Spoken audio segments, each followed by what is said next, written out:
देश कोरोना के संकट से गुजर रहा है और कांग्रेस कोरोना के नाम पर खेल कर रही है। कांग्रेस ने पहले वैक्सीन के विरोध में अभियान चलाया। नतीजा ये हुआ कि कांग्रेस शासित राज्यों में वैक्सीनेशन का काम सीमित हो गया। उसके बाद कांग्रेस वैक्सीन की कमी का रोना रोने लगी। राहुल गांधी चीख कर वैक्सीन की कमी की बात करते रहे, लेकिन हकीकत यह है कि वैक्सीन होने के बावजूद कांग्रेसी राज्य के लोगों को वैक्सीन नहीं लगवाई गई। हद तो तब हो गई जब राजस्थान में 11.5 लाख वैक्सीन की डोज को खराब कर दिया गया। अब सवाल ये है कि जिस वैक्सीन से किसी की जान बचाई जा सकती थी, उसे बर्बाद करने के पीछे की मंशा क्या रही होगी। राजस्थान के चूरू में सबसे ज्यादा 39.7% वैक्सीन बर्बाद हुई। इस मामले में 24.60% के साथ हनुमानगढ़ दूसरे नंबर पर है, जबकि 17.13% वैक्सीन भरतपुर में बेकार हो गई।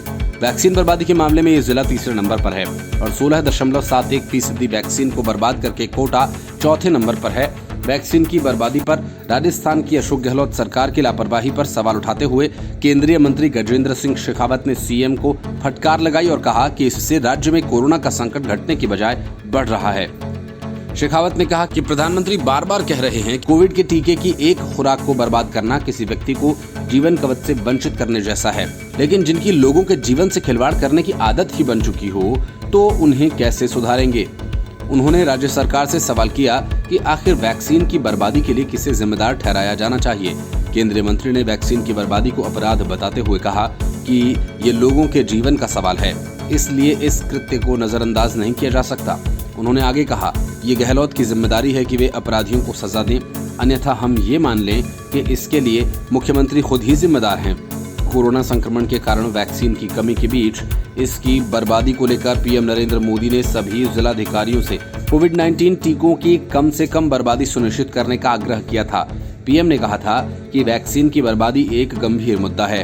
एक भी खुराक बर्बाद करने का मतलब है किसी के जीवन को ढाल देने से वंचित कर देना। उन्होंने कहा कि जब आप सभी को टीके दिए जाते हैं तो हमें यह सुनिश्चित करना चाहिए कि यह बर्बाद न हो। आप सभी को शहरी और ग्रामीण दोनों ही क्षेत्रों में इस पर नजर बनाकर रखना चाहिए। भारत सरकार द्वारा कोरोना वायरस से निजात पाने के लिए चलाए जा रहे वैक्सीनेशन अभियान के खिलाफ पिछले कुछ महीनों से गैर एनडीए दल खासकर कांग्रेस और आम आदमी पार्टी टीकाकरण अभियान पर ऊंची राजनीति कर रहे हैं। कांग्रेस बीजेपी शासित केंद्र सरकार की छवि को धूमिल करने की कोशिश कर रही है। वह कोरोना की वैक्सीन बनाने वाली भारतीय कंपनीज के खिलाफ कैंपेनिंग करते हुए विदेशी कंपनीज के महंगे टीकों का प्रचार कर रही है। इसी साल जनवरी में केंद्र सरकार ने कोरोना के इलाज के लिए भारत बायोटेक की कोवैक्सीन के इमरजेंसी इस्तेमाल को मंजूरी दे दी थी, लेकिन उसे बदनाम करने के लिए कांग्रेस ने अभियान चलाया। अपने प्रोपेगेंडा के शुरुआती चरण में कांग्रेस के नेता शशि थरूर, मनीष तिवारी और छत्तीसगढ़ के स्वास्थ्य मंत्री टीएस सिंहदेव जैसे कांग्रेस नेताओं ने टीकाकरण के अभियान को ही सीमित कर दिया। इसके इस प्रोपेगेंडा में वामपंथी मीडिया कांग्रेस के साथ कंधे से कंधा मिलाकर काम कर रहा है और लोगों में वैक्सीन के प्रति भ्रम फैलाने की कोशिश कर रहा है। Report news of India.